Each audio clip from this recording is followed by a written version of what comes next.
મારી 68 વર્ષની ઉંમર થઈ, મારાથી મોટા વડીલો અહીંયા બેઠા છે। આખા ગુજરાતમાં કે આખા ભારતમાં ગમે તેટલો ગરીબ સિંધી હશે પણ એણે કદી ભીખ નથી માગી।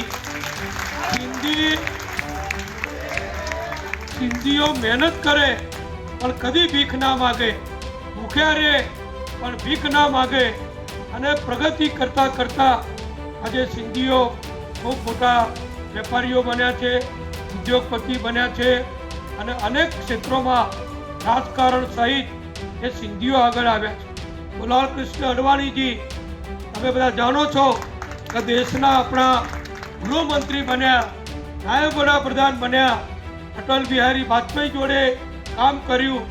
એ અડવાણીજી પણ પાકિસ્તાનમાંથી તમારી બધાની જેમ હિજરત કરી, નિરાશ્રિત થઈ અને ભારતમાં આવેલા અને ભારતમાં આવી ધીમે ધીમે એમણે જે રાજકીય ક્ષેત્રે, સામાજિક ક્ષેત્રે, સેવાકીય ક્ષેત્રે જનસંઘથી RSSથી શરૂ કરી અને જે કામ કર્યું એ તમે બધા જુઓ છો। એવા માન્ય લાલકૃષ્ણ અડવાણીજી પણ એ સિંધી સમાજનું એક ગૌરવ છે અને આખા ભારતનું, આપણા હિન્દુઓનું પણ એક ગૌરવ છે।